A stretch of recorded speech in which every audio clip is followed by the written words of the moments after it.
This is Demiworld.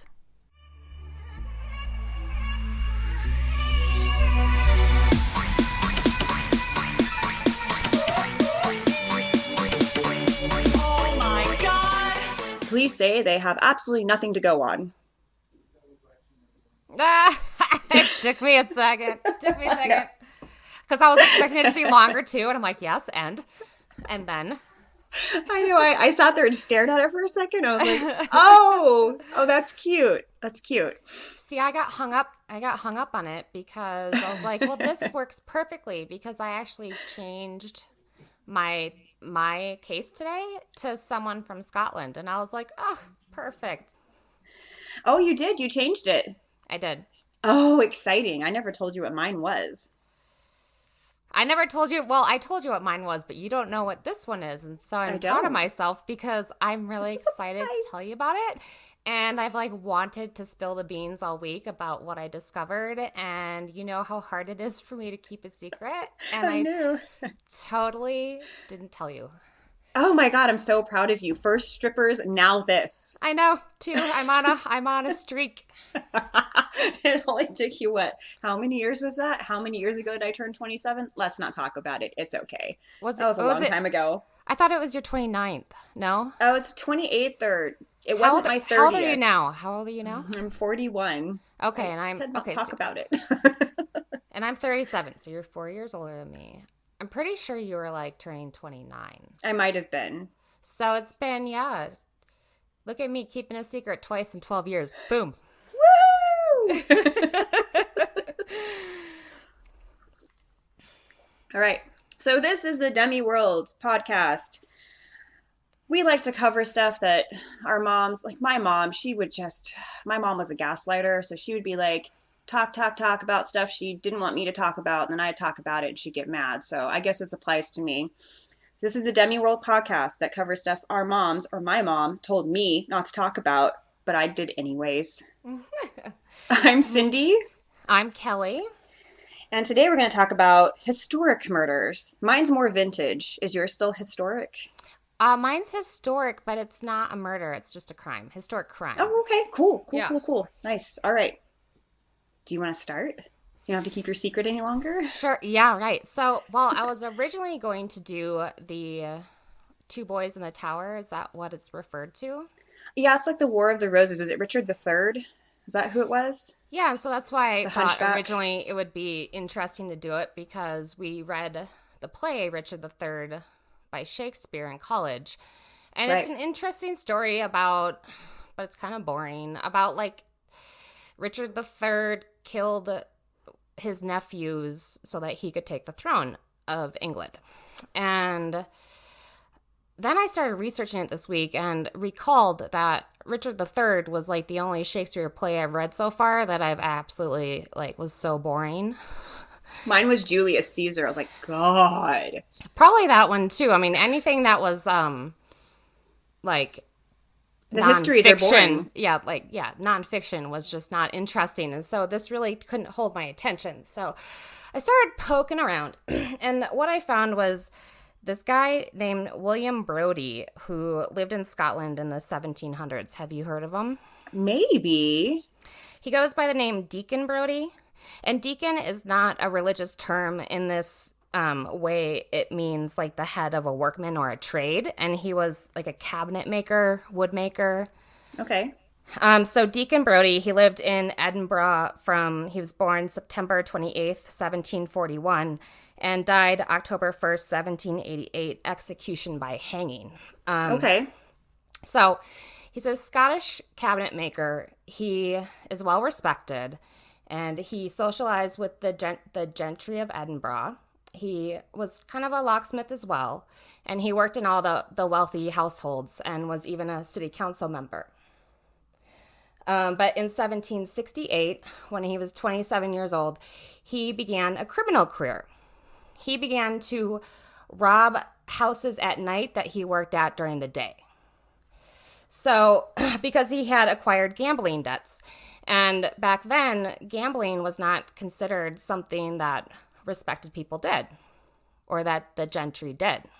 Mm-hmm. So during the day, he would work in these houses, and he would use that time to like scope them out and figure out their security. And then he would make copies of the keys out of wax and break into houses and rob them. So supposedly his first heist was a bank heist. He had copied the keys to a bank and stole 700 or 800 pounds. Well, that's a lot back then. Yeah, I mean, I tried to like do what it is in today's money, and I think if the Google program was correct, it would be like 70,000 pounds in today's money. Yeah, he should just retired. That's a lot of money. It's a lot of money, but what he did with that money is he used it to gamble. So like at day, he was this totally respected city council member, part of the Society of Edinburgh, but at night he would gamble, and he had 2 separate mistresses that didn't know of each other. He had a bunch of illegitimate children with both of the mistresses. Total baller. Yeah, and he did this for 20 years. He did this life of crime. He had like this double life. And he made the mistake by recruiting members. So it worked really well when he worked alone. But in 1786, after he had been doing this for 18 years, robbing all these rich people, he recruited 3 members to his racket. And they were in the middle of a heist on this like public excise building or something, and one of the crew got caught, and he took a king's pardon and turned everyone else in. And I think that would be like this equivalent as turning state's evidence. So he narked out the rest of his crew, and they found out that it was this very well-respected man. And so in he died 1788. He was hanged, public execution, in front of 40,000 people. Oh, people love public executions back then. It's so barbaric. Well, and I think this was a big case because this was a well-respected gentleman in the Society of Edinburgh, and no one could believe that he had this double life and had been robbing everyone. Mm-hmm. But what's interesting, too, is that he designed the gallows that he was hanged from. And so there's a rumor that Is that irony? Yeah, right? Poetic justice. He tried to cheat the gallows. I guess he wore a steel collar around his neck. He knew that the drop wouldn't decapitate him, and he dropped out of sight of everyone. So they think he maybe bribed the people that were there, the physicians and the people, the coroner, whoever would declare him dead, were his friends. And so they say that he wore the steel collar around his neck, dropped. They took him out of it, immediately revived him, and he like ran away to America. Really? Well, I think that what happened was he tried it, but it didn't work, and he died. Okay. So that was the end of his career for Deacon Brodie. But where this gets interesting is like 100 years later, in 1882 in Scotland, 2 writers wrote a play called Deacon Brodie or The Double Life, and it was a flop. But one of the writers really couldn't get the story out of his mind, and his father actually owned cabinetry that Deacon Brodie had made, and he was just fascinated by this idea of this double life. So he kept working on the story and turned it into a fiction novel. And in 1886, the writer Robert Louis Stevenson released the book The Strange Case of Dr. Jekyll and Mr. Hyde. Oh, interesting. That is interesting. Isn't it? Yeah. Yes. For lit nerds, that's super interesting. Super interesting. So I love it. So I got really excited about that, it was inspired by a true story. And I thought it was interesting because I've been thinking about Dr. Jekyll and Mr. Hyde a lot over the past year, because my last relationship was with someone that I would classify, even when I was in the relationship, as a Dr. Jekyll and Mr. Hyde person. And so I really had been struggling with how could such polar opposites exist in the same person? How could you be both good and bad? And what I came to the conclusion to, which is kind of an alternate reading of the book, The Strange Case of Dr. Jekyll and Mr. Hyde, is that Dr. Jekyll never existed. And it's always been always Mr. Hyde. Mr. Hyde. So that's the way I've approached this, because I think that, to me, it makes sense. And maybe it's just because of the way my brain works, or I don't have that dichotomy within me to be both good and bad, or to have really opposite ends of my ideals or morals. But I do think that inherently, when you do have those extremes, that you are inherently bad and you have good parts of you. Because I don't think if you're inherently good that you would do these bad things. Right. I mean, there's definitely extenuating circumstances for people to do things that normal, I guess you would say, like regular mainstream population wouldn't do unless they're pushed.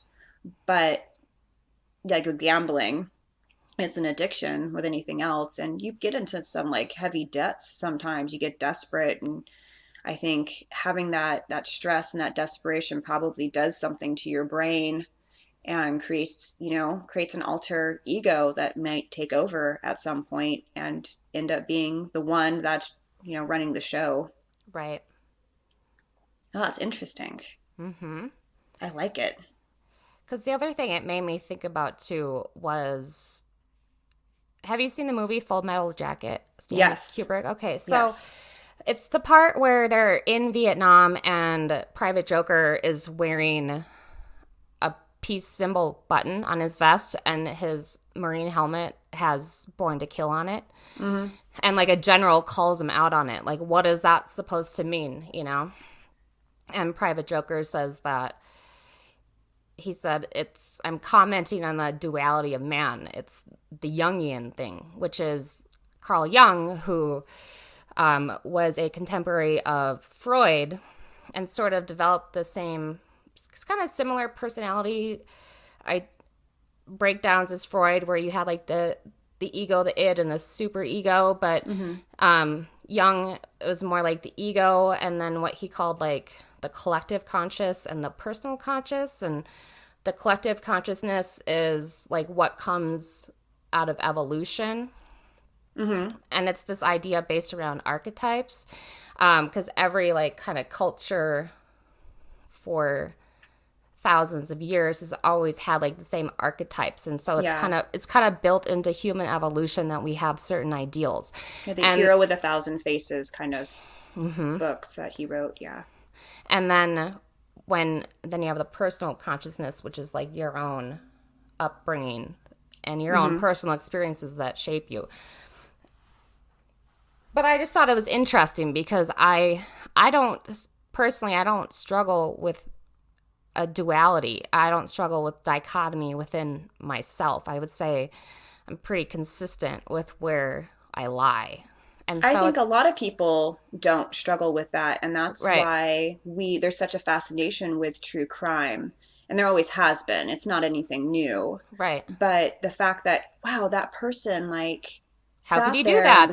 He was married and had all these kids and seemed to be really, really happy and everything was good, and then he just murders them all and leaves town and starts a new family. And 6 years after that marriage starts, he starts to get irritated with her because she wasn't conforming to what he thought wives should conform to, and he's thinking about killing her too. You're like, how does somebody do that? It's like they're not normal. Yeah, I mean, I had a conversation with my psychologist once, and I was like, doctor, tell me, like, I need answers. You have to give me answers now. Like, how can people be two different people? How can you have all these bad qualities that exist in someone that seems to be a good person, or the other way around? And he said, Kelly, even a serial killer will pet a kitten every now and again. Right. And that was his answer. And I was like, not good enough. Tell me why. It's like we don't know why. It's a combination of nurture and nature. It's, there's lots of people who are sociopaths, but they're not all murderers. Right. Maybe they're in politics or they're surgeons. Right. They might be morticians, something that you don't connect with people the same way the rest of society does, but you don't necessarily have to use it to be a complete dickhead. You can use it to actually be an asset to society. Well, I think I don't know about, that goes with goes along with the young thing about nurture and nature. I think like the collective consciousness would be nurture or nature, and then the personal consciousness would be the nature part of it. The nurture part of it, excuse me. Right. Yeah. No, it's true. And I mean, people who grow up in abusive households don't all grow up to become abusers. Abusives, right. It's just, it's just a wiring in the brain that's just maybe a bit different than other people that gets triggered where other people wouldn't get triggered. And you're just really not sure what one person's going to grow up to do. And a lot of these questionnaires I filled out for my son with his behavioral issues, some of the stuff that stands out that luckily he doesn't do is being vindictive, holding grudges, being resentful, hurting people on purpose. He might get angry and come over and punch you, but it's not like he's planned it. It's more of spur of the moment kind of stuff. Right. Hurting animals. So this is already on questionnaires for young children. Right. Do they hurt animals? And I'm like, oh, that's a good, I'm glad that's on there, guys. Glad you started flagging for that really early so you can try to catch, people early on and integrating that possibly damaging psyche into a more, have a different outlet. We probably have, could probably thank Jeffrey Dahmer for getting that question in on the questionnaire.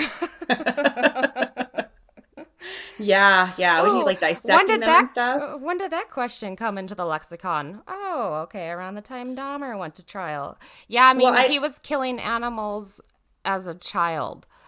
Right, and that's when it starts. This morbid fascination with death in a way that is not healthy. Because everybody's kind of, every child is like, oh, what do you mean it's dead? Right. Isn't it just sleeping? It's totally normal and natural to wonder about those things. And kids are morbid in general because they're trying to figure out what this whole life and death things means. It's natural. But when you start killing animals and dissecting them, that's where it's a different step. Either you're going to become a brilliant biologist one day, or you're going to become a serial killer. Right. And it's most likely you're going to become a serial killer, I think. Unfortunately. Yeah. But I was watching, what was it? Mindhunter.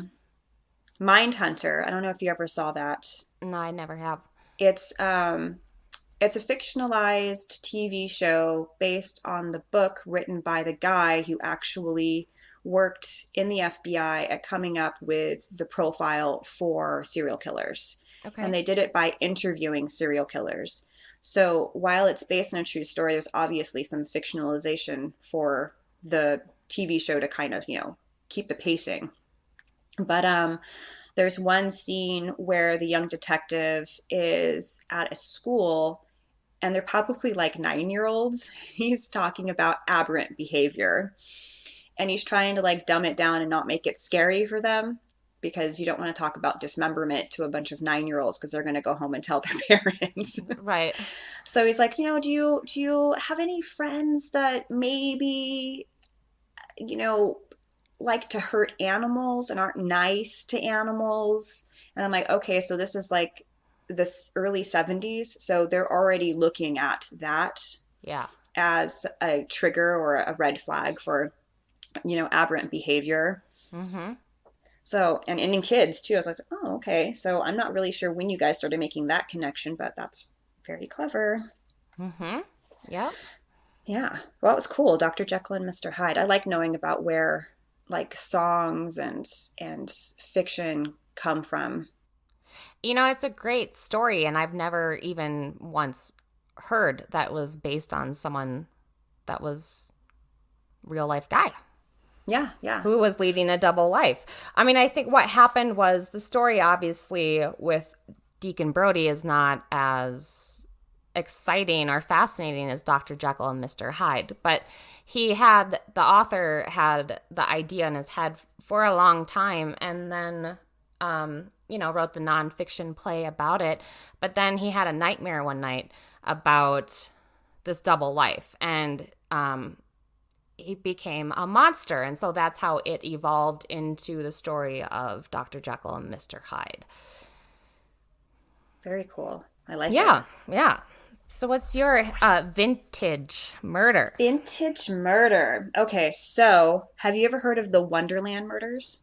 Yes, love. Not that it happened, but I mean, it's got. I hadn't heard of them. I didn't know. I didn't know anything about it. It's got porn John Holmes. and John drugs Holmes. and Yes. the 70s. Everything that we love about the 70s. Yes, I know. It's got it all. Okay, so for anybody listening who doesn't know, what Cindy was so funny is that I almost picked this one for this You week. did? I almost did. God. When I switched, I was like, maybe I'll do the Wonderland murders, and then that would have been so but funny. then I didn't think it was historic enough. Yeah. Okay. Funny. Well, it's almost pop culture. It should have been like almost last week, but yeah. So tell me about it. Yeah, so a little vintagey. 1981. It's getting up there. Yep. So the Wonderland murders are also known as the Four on the Floor murders and the Laurel Canyon murders. So this is where it's actually considered unsolved, but I think we pretty much know who did it. So it's 4 unsolved homicides that occurred in Los Angeles on July 1st, 1981. And it is believed that the 5-member gang, the Wonderland gang, was targeted to be killed, but only 3 of the members were home at the time, and 1 known associate and a wife of the gang leader were present, and 4 of them were murdered and bludgeoned to death with, they think, lead pipes and a hammer. There was a hammer found at the scene. No pipes were found. And then the 5th, which was the wife of the gang leader, who shouldn't have even fucking been there. She was estranged from her husband. She's trying to patch things up. She just happened to be there that night. Was barely alive when she was found. So, who is the Wonderland gang? Oh, they're a colorful crew, let me tell you. So, the members consisted of Ronald Lannis, William Raymond Billy Derville, David Lind, Tracy McCourt, he was also a dude, Tracy Raymond McCourt, Joy Miller, and their associates were Susan Lannis, which was the wife of Ron, and Barbara Richardson, who was David Lind's girlfriend. And they derived their name from Wonderland Avenue in Laurel Canyon, where the 2-story townhouse that Joy Miller rented was the gang's headquarters. So that's where they got their name. In addition to all of them being regular drug users, most of them heroin, Wonderland gang also dealt in the Los Angeles cocaine trade of the late 1970s and early 1980s. So there was just a booming business at that time with disco and everything. Everybody was doing coke. So in the summer of 1981, David Lind moves from Sacramento with his girlfriend, Barbara, at the behest of Ron Lannis to help him with their burgeoning business, help their distribution empire. So Ron and David had met while they were in prison together, and they became fast friends and said that, when we get out, we should really do some business together. We should really deal more drugs. So they did, and David brought Barbara along with him, and they were crashing on the couch in the Wonderland house. So Ron Lannis, he's a good guy. Let's see. He was a drug smuggler from Vietnam, and he was dishonorably discharged from the United States Air Force and convicted of smuggling heroin from Vietnam to the United States in the corpses of American soldiers. So at the time of his death, the police investigation, he was connected with over 30 open homicides across California, most of them in Sacramento. And some law enforcement commented that he was one of the coldest people they had ever met. And while this is a really good quote, I don't know if it's a real quote, because I watched the Wonderland movie, and it's in there, so I don't know if he actually said this. I tried to find transcripts of David Lind being interviewed by the police, but there weren't any that I could find. So he once commented that you could put a gun to Ron's head and his pulse would never break 70. So he might be a sociopath. I mean, he's just got like he's cool, totally cool dude. Yeah. Yeah. So Billy Gerville was Ron's second in command, total heroin addict, but he was a professional, what are they called? Crane operator.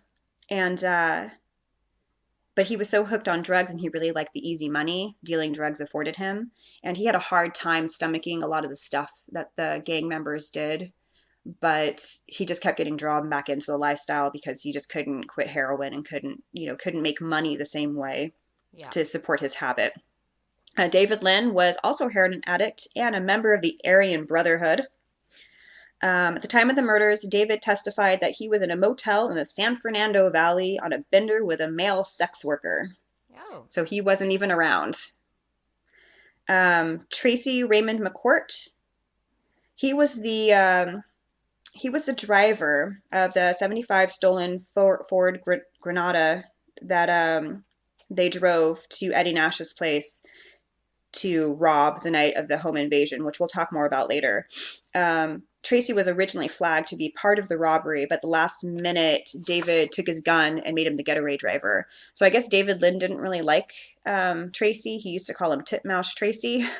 Okay. So kind of like, the diminishing name there. Mm-hmm. Joy Miller, she was the leaseholder of the Wonderland house. She found her way into the game through her heroin addiction. By the time of her murder, she'd been arrested about 7 times for drug use and dealing and had been treated for breast cancer. So 6 months before she was murdered, she had undergone a double mastectomy. So she was probably high all the time. I can only imagine. I'm sure she was before that anyway. Yeah, true.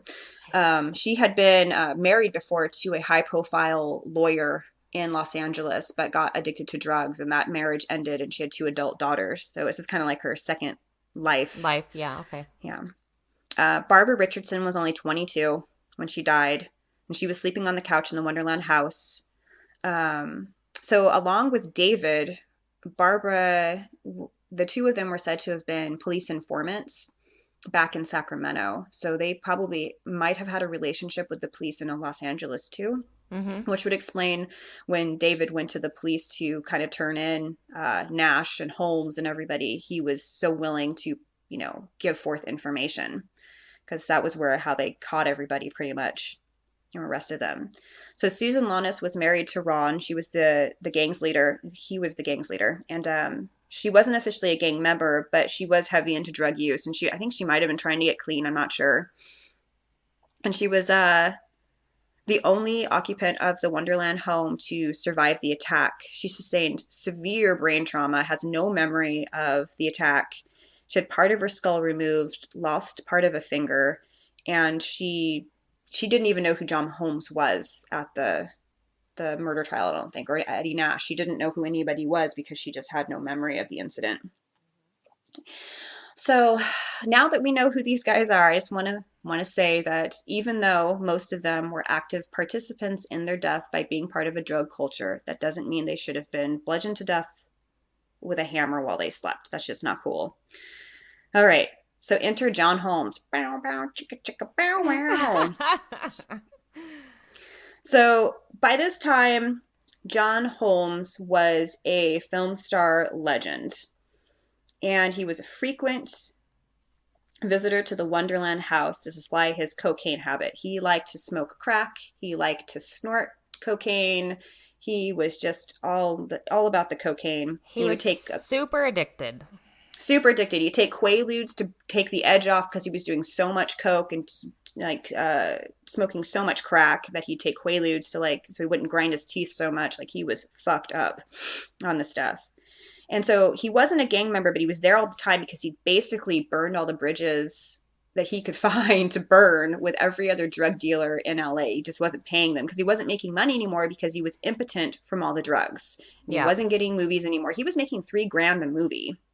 He made over 3,000 movies and slept with over 14,000 women. Mm-hmm. So he was very popular, and they'd even use his likeness or his name to sell other porns he didn't show up in. Yeah, and he had, I think his name was Johnny Wads, right? Or Johnny Wad, Yeah. isn't that what he went Hmm. by? I mean, Yeah, the that Boogie was Nights is the character he played. the character he played. And Boogie Nights is sort of loosely based on John Holmes a little Exactly. bit. Yeah. Yeah, it's loosely based on the whole Wonderland like weird thing too. So let's see, where are we at? Impotent. Okay, so he there's two stories. I'm not really sure what it is. So either way, I guess Holmes is into the Wonderland gang for a ton of money. Like he either ripped him off or just wasn't paying them well. Um, so that was where this whole Eddie Nash thing comes in. So I think he just wasn't able to pay them. well, yeah, so there's two stories, and I'm not sure which one's true. I can't figure it out. So there were some antique guns that the Wonderland gang had stolen from another businessman. I'm assuming another drug dealer or someone they were selling to. And they needed drugs or they needed money. So Holmes like, "Hey, I know this Arab. He's got tons of money, tons of smack everywhere. Why don't I go up and trade the guns for some smack and bring it back to you?" So he's gone for a really long time. He comes back and he doesn't have any smack. He doesn't have any cash. So And he the probably doesn't gang's have like, the guns anymore either, he right? doesn't have the guns either. He's like, Yeah. well, he wouldn't give me anything. He took the guns and he wouldn't give me anything. They're like, Right. bullshit. You need to go get our shit now. He's like, well, he's got tons of stuff everywhere. Why don't you guys just rob him? Mm-hmm. So that was where the whole idea to basically rip off Eddie Nash comes in. So on July 29th, 1981, Ron Launis, Billy DeVril, Tracy McCourt, David Lind, and John Holmes conspired to rob organized crime figure Eddie Nash. The robbery was set up by Holmes, who had visited Nash's homes 3 times the day before the invasion to ensure that the kitchen door was unlocked, giving Wonderland access to Nash's home. So the frequent visits didn't really raise Nash's suspicions because he loved Holmes and referred to him as my brother. Yeah, and when people are doing that much below, like they're gonna Nobody's paying attention. Well, yeah, well, no, but they're also, there's a lot of anxiety going on. So like for him to probably show up like 3 times, they're not rolling on this, hey man, like we're all mellow vibe. Everyone's all jacked up and just like They're tweaking. They're totally tweaking out. They're tweaking. Yeah. So I'm sure it's like usual for people to pop in and out a lot, Yeah, exactly. So the goal of the robbery was to abscond with the piles of money and heroin and cocaine Holmes claimed were locked in the safe in Nash's bedroom floor. And while they were at it, the gang was going to take back their antique guns that they figured that Nash had stolen from them, or Holmes had just been completely incompetent. They're not really sure which. They used Holmes as a fence to exchange the guns. That's right. I already talked about that. Let's see. So I was like, why did he go back 3 times? What is going on in Holmes's mind right now? Like, why did he have to go back 3 times? This is the funniest story. So the first time Holmes enters Nash's house, he's under the pretense of like just partying and buying drugs. He forgets to unlock the door. So he has to go back a second time and he manages to unlock the door. But once he gets back to Wonderland, the gang is so high on heroin, they can't rob a baby. So right. By the time they're sober, Holmes is scared that somebody's found the door unlocked and has locked it. So he goes back to go buy some crack cocaine and make sure the door is unlocked. When the door is unlocked, he's like, okay, guys, we can do it. You guys can go rob the place now. Holmes should have taken some heroin and relaxed. He really should. Things might have turned out a little bit better. So yeah, what could go wrong?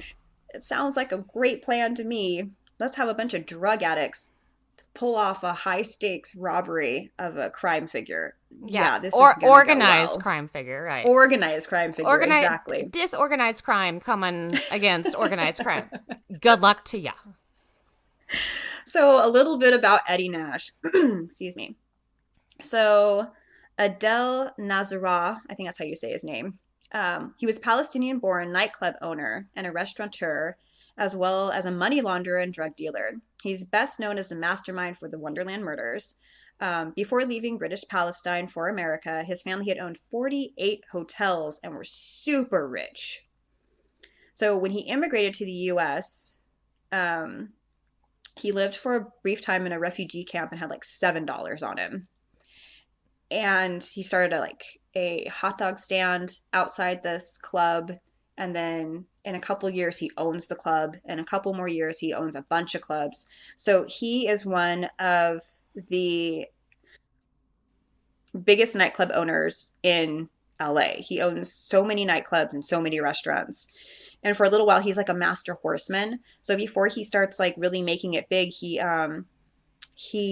works as a stuntman and an actor in films with horses. And in one of his roles in the Cisco Kid, they billed him as Nash and the name stuck. So now he's Eddie Nash. So let's see. Eddie Nash sounds a little badass. He does sound a little badass. He referred to himself in the third person as the Nash. What a douche. So let's see the invasion. So Ron Launis, David Lind, and Billy DeVille break into Nash's home through the back door that's unlocked. And while Tracy McCourt's waiting outside in the car as lookout and getaway driver. So the gang, in a blinding, this is amazing to me. It's just crazy to me. They dip their fingers in liquid Band-Aid so they don't leave any fingerprints behind. Oh. Yeah, that's pretty smart, right? It's like, oh, that's a good idea, guys. Good job. Yeah, I mean, they probably got that from someone. You know, they've been probably doing petty crime, robbing shit for a long time. Oh, yeah, they've all been in jail, like, a lot. A lot. You don't join You're not a brother of the Aryan Nation because you weren't in jail for a long time. Like, that's how that happened. No, that's where they recruit. I mean, come on. Like, come on. That's their main recruiting area. Yeah, that's where you get business done. Exactly. So they break in and they pretend to be cops. They handcuff Nash and his bodyguard. Let's see, Niles. What was his name? Gregory Niles. Gregory Niles is the big muscle he has. And they handcuff both of them, pretending to be undercover cops. And they say, open the safe, open the safe. So he opens the safe for them. And they take all the shit. They take the guns. So they end up getting, let's see, $1.2 million in cocaine, heroin, quaaludes, cash, antique guns, and jewelry. They probably shouldn't have done the jewelry. Hot damn. And probably not the guns. Anything that could be traced back to Nash, they probably shouldn't have taken, but whatever. So this is 1981. So 1.2 million ends up being about $3.5 million in drugs. Yeah. That's pretty... just lying around the house, Just in my safe, in my floor, So crazy. This is my bodyguard. It ain't no big deal. Yeah, no, we're just hanging out. Back door's unlocked. Whatever. We don't have security. So shortly after the robbery, Holmes returns to Nash's house, and it's unclear whether or not he goes... Some people say that he went there to kind of say that he was... like, hey, how's it going? Oh my God, you've been robbed. That's crazy. So he's innocent. Mm-hmm. And other people say, no, his ass was picked up by Nash and fucking brought there because Nash put 2 and 2 together because he's not fucking stupid. No, he sounds like a very intelligent man. Very intelligent. High as shit, but intelligent. So, let's see. The story about him getting picked up is because they're like, go find him. He tells his bodyguards, go find him. And I guess Niles, the bodyguard, had been grazed with a bullet accidentally shot off by David Lind when one of the other guys bumped him. So he's pissed. He's got a vendetta. Yep. He's like, yeah, I want to find these motherfuckers, right? Yeah, yep. So while they're out looking for Holmes, they find him and they see him and they claim that he's wearing some of Nash's jewelry. What a dumbass. Yeah, so you're like, okay, how did you get the jewelry? Let's bring you back and let's talk to you a little bit. The drug-addicted mind baffles me sometimes. Like, all common sense goes out the window. Yeah, it's like it gets eaten. It gets just deteriorated. Like, you've got no reason anymore. Like, oh, that's not a good idea. I probably shouldn't wear that gold pinky ring. It's got a big N on it, Right. No, yeah. Okay, so... Scott Thornton, who had been Liberace's paid companion for several years, right, mm-hmm. is over at Nash's house. I love it. It just gets better and better. I know. He's over at Nash's house when he claims Nash gave Niles the order to pick up Holmes. He then says he witnessed Nash order Niles to beat the shit out of Holmes and threatened to kill Holmes's family if he didn't give up the people who robbed him. And can you imagine? You've got a guy who's there, like, getting high on your couch, and you've got a guy, like, tied up, and you're beating him. And the guy's just sitting there, like, I imagine it like a giant bong, like, on his lap, just watching someone get beaten, like, totally detached. Like, it's just like, except it's not a bong. It's not a bong. It's a crack pipe. It's a crack pipe. Or and it's you're like, just sitting there. it's a needle, and that's how you can tolerate it. Because I mean, I hate when you're at that kind of level. Like when your drug dealer is Eddie Nash, you probably see some shit. Like you could get a drug dealer where you just like get the shit and go home and shoot it. This is like a whole culture of like some like it's like, I know it's dark, but they're like hobnobbing with the top notch of like the drug pins. It's who also have a drug addiction, because there are plenty of people who stay straight who deal way more effectively in drugs than Nash did. But yeah, that's just the lifestyle. Like I'm sure that they're just used to that kind of shit, that like they probably see like 3 hookers getting beaten and killed like every week. It's probably like not a big thing. Yeah, see, like that, like, whoo, man, talk about having to be numbed to even like deal. Like, I think I'd probably do more drugs if I saw something like that. So I'm just gonna stay high. Isn't that like the cycle though? I think it is. Like in order to deal with that shit, you just got to get more fucked up. Yeah, exactly, man. Okay, so Holmes is getting his ass beat. So around 3 a.m. on July 1st, 1981, this is 2 days after Nash's home invasion, it's believed that Holmes and a number of unidentified men entered the Wonderland house armed with pipes and hammers. So in the Wonderland movie, you have to be buzzed in. So it would have been like Holmes, like, hey, it's me, it's Holmes, buzz me in. So it meant somebody must have been awake, which I'm assuming in a drug house, somebody's always awake. Yeah. Somebody's always awake. Yeah, it's and probably other people are just, they're not sleeping, they're in drug stupors, passed out in other places in the house. So it's probably why they were able to overpower 5 people so easily, is because they were all fucking high. Right. And, they just were in their sleep and their drug stupors. They were just getting bludgeoned to death.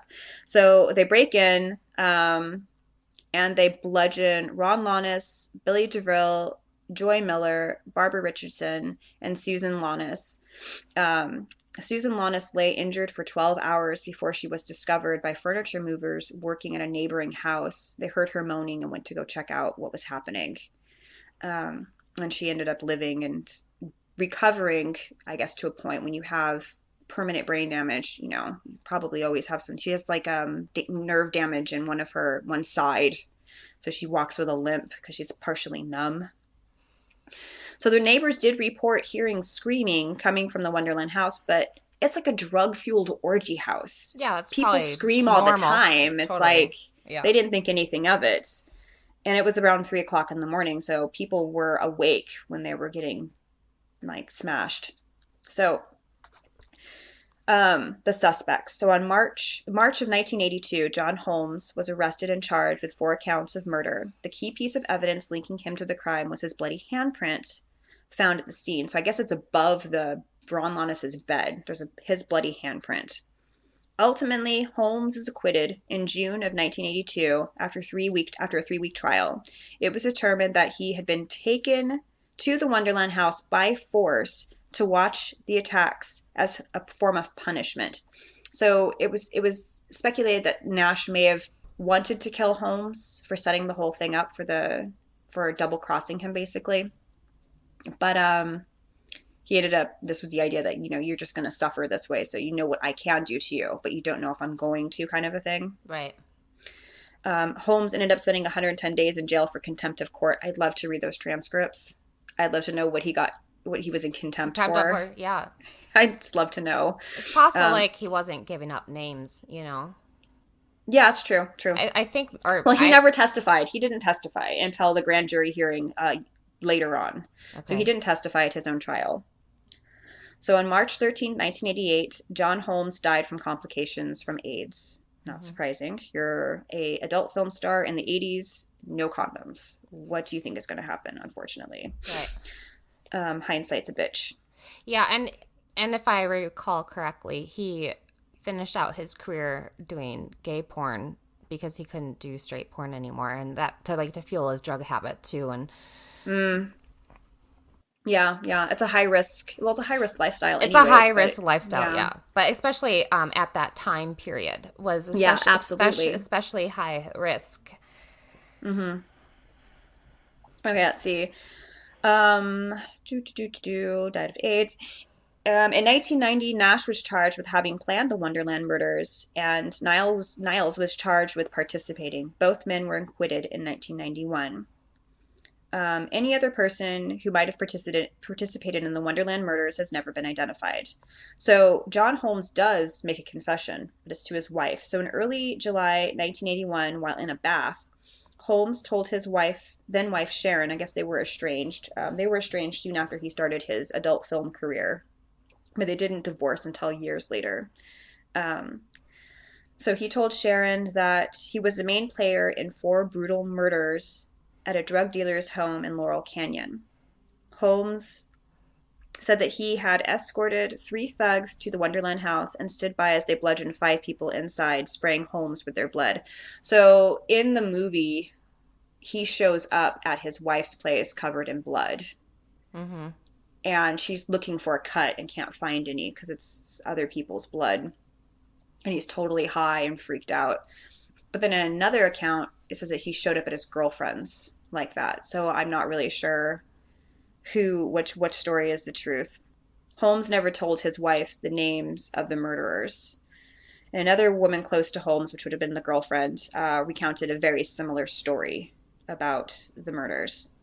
So at his trial, Holmes didn't testify, but his later testimony before a Los Angeles County grand jury remained sealed. So he did testify before a grand jury. Probably about Nash would be were they trying to indict Nash as possibly. What was the grand jury hearing? I don't know when it was, and I don't know what it was about. I probably have to read a book or two to find out all this information. Grand jury stuff is always secret, always. And so, yeah.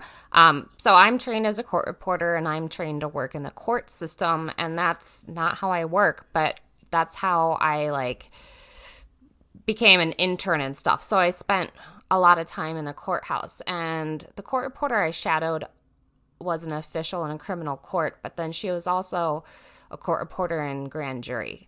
And she couldn't ever talk about it. The only thing she ever said was, I can't tell you anything. And she had, her computer, she had to have a separate computer and a separate steno machine for the grand jury work. And it stayed, locked in a locker when she wasn't working. And she couldn't ever take it home. And, it's insane how sealed grand jury testimony is. I never I've sat in a lot of trials and stuff, but I would never be able to get close to a grand jury. That shit is so top secret. It's really interesting. Mm-hmm. That sounds interesting. Okay, let's see. So investigators have always thought that Holmes partook in the murders. So Eddie Nash in 2000 was given a plea deal. So after a 4-year investigation involving local and federal authorities, Eddie Nash was arrested and indicted on federal charges under Racketeering, Influence, and Corrupt Organizations Act, also known as RICO, right, for running and drug trafficking and money laundering operation, plotting the Wonderland murders. And also bribing jurors during his trial in the 80s. So by 2000, Nash was in his 70s, and he had severe emphysema and a slew of other ailments, probably from all that crack he smoked. He agreed to a plea deal. Syphilis and whatever else he had going on, a slew of other ailments, exactly.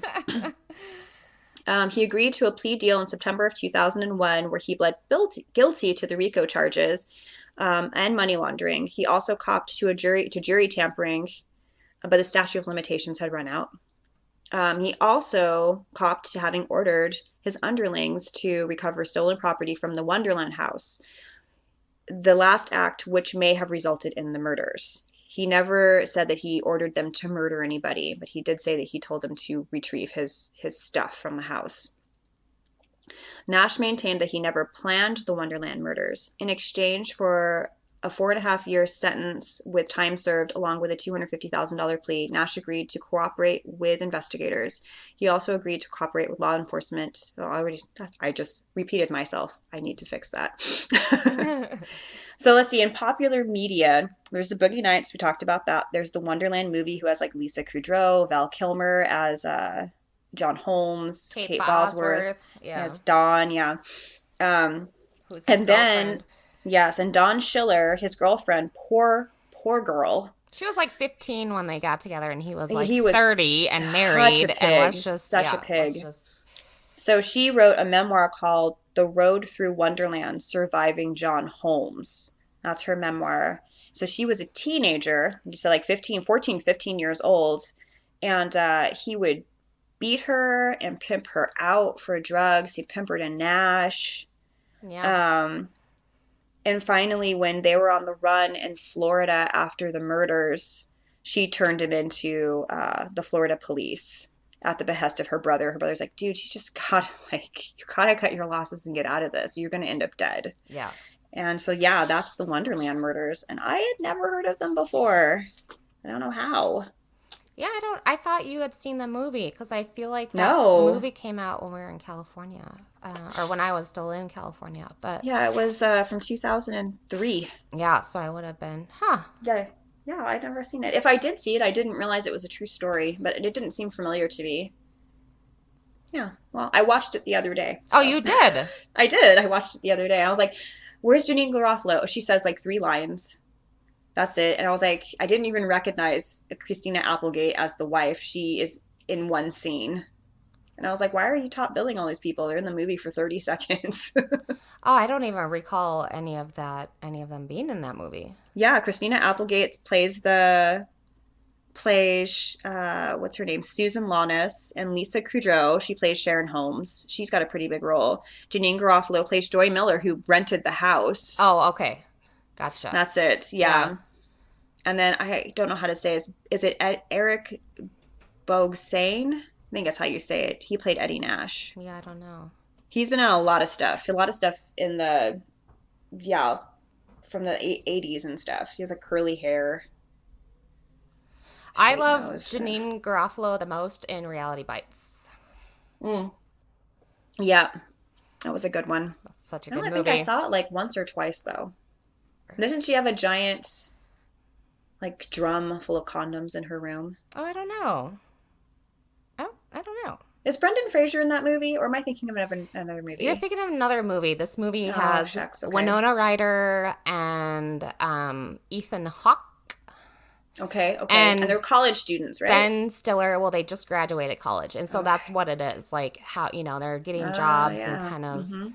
Yeah, it does suck. It does bite. Reality does bite, yeah. But it's such like a Gen X movie to the nines. Mm-hmm. It's just so good. Well, cool. I liked yours. Yours cool. Now, have you ever read Dr. Jekyll and Mr. Hyde? I want to say that I have.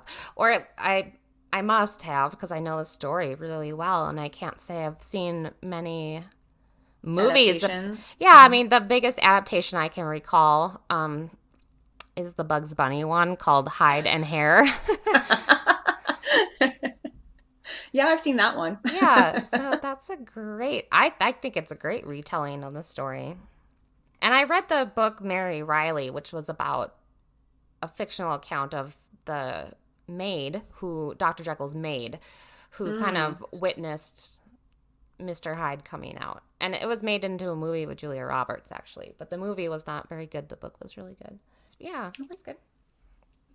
Well, have anything else to add? Should we wrap it up? Let's wrap her on up. This has been Demiworld.